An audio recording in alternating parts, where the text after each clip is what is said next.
আমিরে জামাত আমাদের ডেকে বললেন, যত লোক নিহত হচ্ছে, যত আহত হচ্ছে, এরা কোনো দলের নয়, সব শহীদ আমাদের শহীদ, সব আহত আমাদের আহত।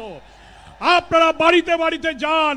তিনি সব শহীদদের বাড়িতে বাড়িতে নিজে গেলেন, আমাদেরকে পাঠালেন সহস্র শহীদের বাড়িতে, হাসপাতালে, বাড়িতে রক্তাক্ত অস্ত্রসিক্ত রোগীদের পাশে তিনি ছুটে গিয়েছেন। সাধ্যমতো আমরাই মনে হয় বাংলাদেশের রাজনৈতিক দলের মধ্যে মহান আল্লাহর ইচ্ছায় বেশিরভাগ শহীদের পাশে দাঁড়াবার সুযোগ পেয়েছে, আলহামদুলিল্লাহ। বন্যা আসলো, তারপর আমিরে জামাত বন্যা কবলিত মানুষের পাশে ছুটে গেলেন।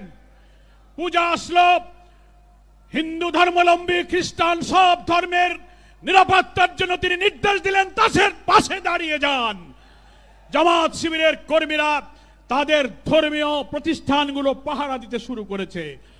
ফলে হিন্দুদের বাড়িঘর দখল, অত্যাচার, নির্যাতনের বিরুদ্ধে তিনি কোনো প্রতিক্রিয়া না করে পাশে দাঁড়িয়ে তাদের ঘর বানিয়ে সাহায্য করে, তাদের মানবিক সাহায্য তিনি করেছেন।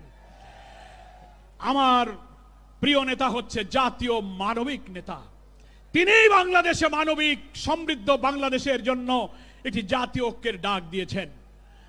আল্লাহর আসমান থেকে নাজিল হওয়া কোরআন এবং সুন্নাহর ভিত্তিতে একটি কল্যাণ রাষ্ট্র প্রিয় নবী মুহাম্মদ মুস্তাফা সাল্লাল্লাহু আলাইহি ওয়াসাল্লাম দুনিয়ার মানুষের জন্য যে আদর্শ রেখে গেছেন, সেই আদর্শকে ভিত্তি করে চলমান সভ্যতা, প্রয়োজন, চ্যালেঞ্জকে সামনে রেখে আমরা একটি কল্যাণ, একটি সুশাসনের রাষ্ট্র কায়েম করতে চাই। তাই আসুন ডাক্তার শফিকুর রহমানের ডাকে সাড়া দিয়ে জুলাই অভ্যুত্থানের চেতনাকে ধারণ করে আগামী নির্বাচনে দাড়িপাল্লার পক্ষে তরুণ প্রজন্মের প্রথম ভোট দাড়িপাল্লার পক্ষে হোক, এই স্লোগান তুলে নতুন বাংলাদেশ বিনির্মাণে আমরা ইসলামী এবং দেশপ্রেমিক শক্তিকে ঐক্যবদ্ধ করি। আল্লাহ হাফেজ। বাংলাদেশ জিন্দাবাদ। জামাত ইসলামী জিন্দাবাদ। আসসালামু আলাইকুম।